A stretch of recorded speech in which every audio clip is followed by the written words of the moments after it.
Hello. Wanted to do a quick review of this John Deere E120 lawn tractor. Just picked this up last week from Home Depot, and it's to replace a Craftsman LT1000 that I had for 13 years with over 700 hours on it. This is a 20 horsepower model. It's the V-twin engine, and just wanted to really give a good review because of the ease of use, and I wanted to point out the similarities between the lawn tractor and this old 1924 Model T Ford. Just the similarity in the transmission, and even down to they're both 20 horsepower motors. Under the hood here, it's a nice compact small V-twin motor.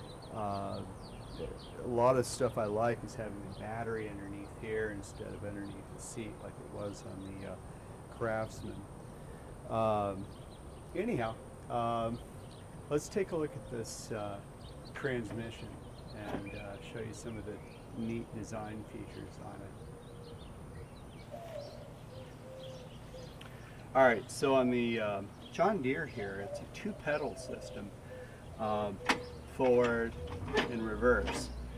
The gears are always in mesh. They're always together. There's no shifting.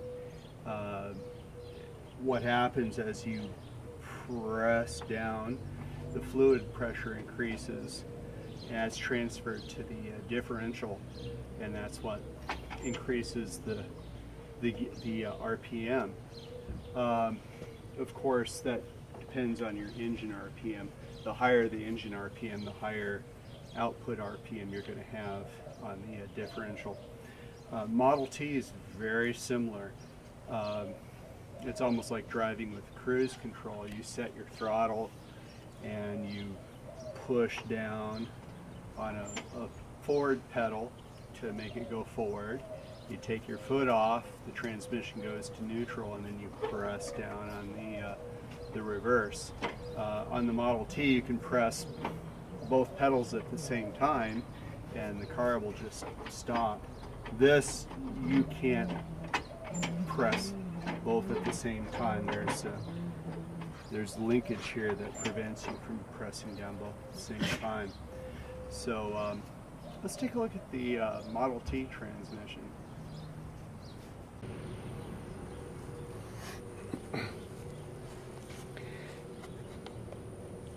This is a 25 touring car with the body off.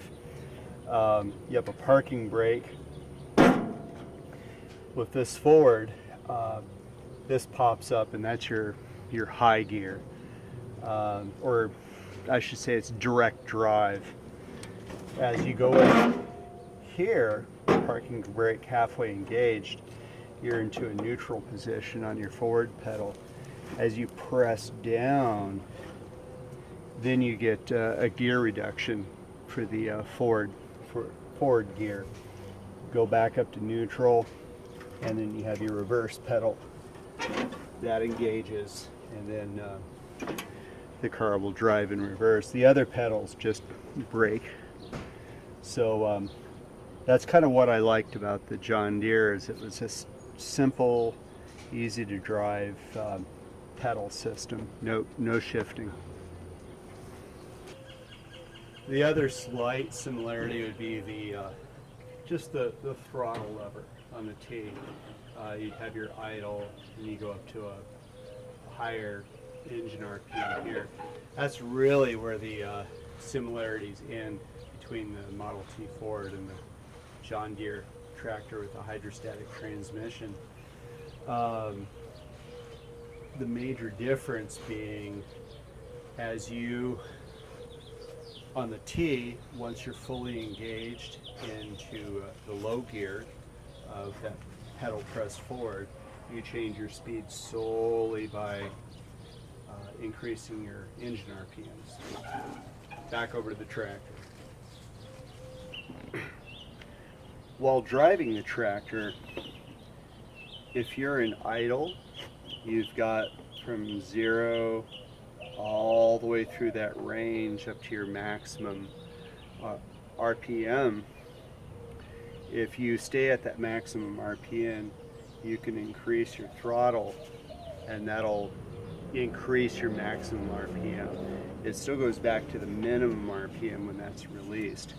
So there's almost an infinite range from 0 up to whatever the absolute maximum is of this engine. I'm not sure what that is. There must be some kind of gear reduction for the reverse, because the reverse RPM is not as high. The reverse speed is not as high as the forward.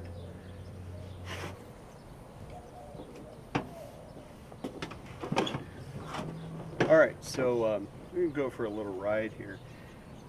This thing is so quiet, I've been able to have cell phone conversations while I'm sitting on the mower stationary while it's moving. We'll do a little sound test here. I've got my wireless mic on. We'll do a little drive around the yard here and see how well you're able to hear me. So let's get this started here. And now we're at idle. Always let it warm up for a little bit before you just take off on it.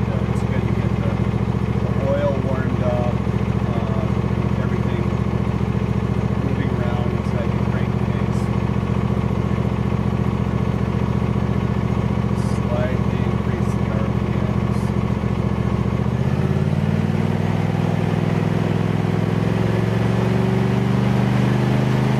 We're at maximum RPM. I'm just speeding it up.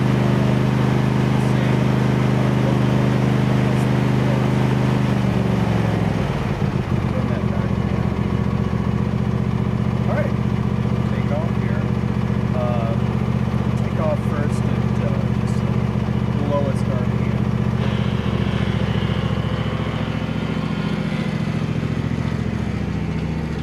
And here I've got my foot all the way down on the forward pedal. Loop around here. They increase the RPM. Here I'm at maximum RPM. The forward pedal. I'm going to run it back down, come to a stop. And we'll gauge the blades.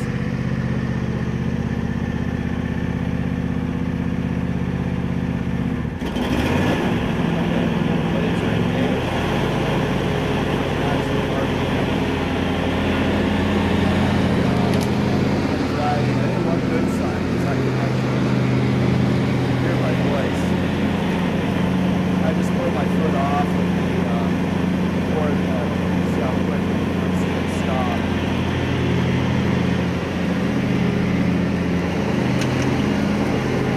Well, here we'll just try to go in reverse here. Turn off the gates. There's times when you're mowing where you have to reverse mow. Reverse here. The turning radius on this mower is definitely better than the Craftsman. And to me it feels like the steering gearbox, it just has a wider range. The wheels turn steeper in. It means you gotta drive slower when you turn it in steeply. The Craftsman never turned quite as much. There's a lot more going around trees, stopping, reversing, and so forth. Alright. More reverse here. One thing I do wish that some of these mowers came with a horn button.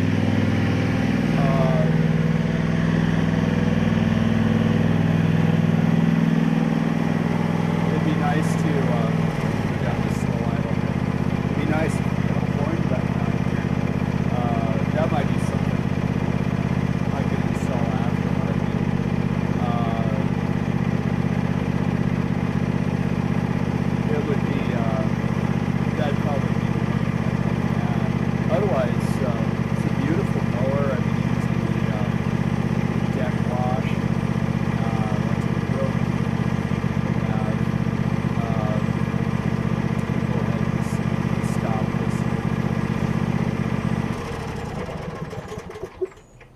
this is, I've